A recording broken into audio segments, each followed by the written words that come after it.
So my name is Lidia María Cuadrado Payeras, and I am a researcher at the University of Salamanca in Spain, where I hold a national competitive scholarship for the development of a PhD project in contemporary Canadian speculative fiction and its intersections with posthuman philosophy, and how posthumanist tropes or figures or figurations, as they are very often called, are represented and shown. Some of my primary works include Margaret Atwood's Mad Adam trilogy, on which I've been working for the past 7 years now.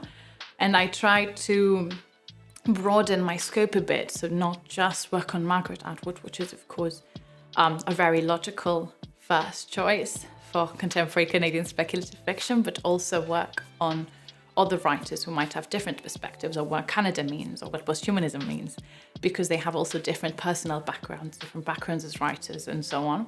So, for instance, Larissa Lai's The Tiger Flu, Hiromi Goto's novels, Nalo Hopkinson's stories. And the reason why I'm in Gießen is I had the opportunity to do a research day, a final research day, under the conditions of my scholarship. And I was very lucky because Dr. Michael Basler, who was here at the GCSC, is also a member of the research project to which I'm currently ascribed to, and collaborates with his work there. And he was very generous in allowing me to come here to complete the research day that I needed.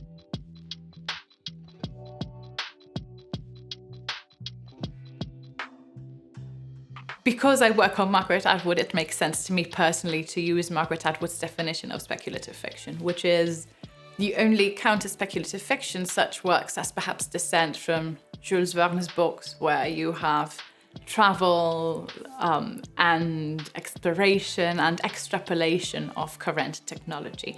Basically, not so much, as Margaret Atwood puts it, Martians and space travel.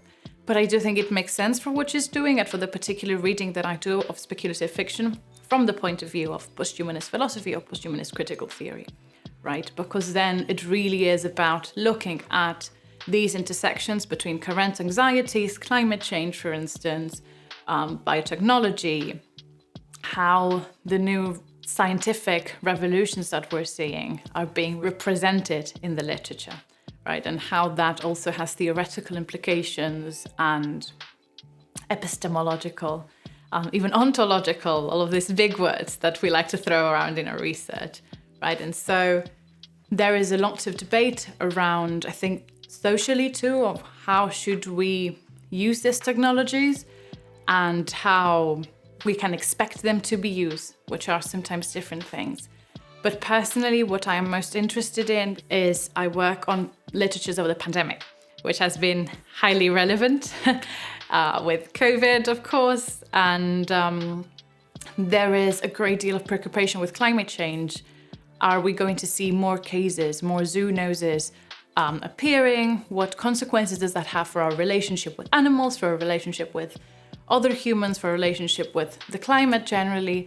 And of course, because climate change is a phenomenon that is not stopping, then a lot of not just critical but also literary attention is being devoted to those kinds of things, to representing and trying to make sense of a world that seems to be slipping through our fingers.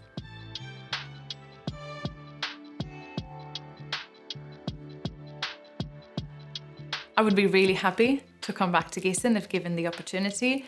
I hope to explore what options there are for an international postdoc, which I think would be really beneficial to my career. And of course, I would love to come back to GCSC. I think I've made a small home in here. Everyone has been really nice and really welcoming. And it's been lovely to also have the degree of support that the GCSC offers, not just at the level of writing my thesis, looking for bibliography, but also going to the Mensa together, having people to go for coffee breaks, to help each other. We look at each other's abstracts. And then when the workday is done, we can just also go out and have fun together. Yeah, I think that's what I will miss the most.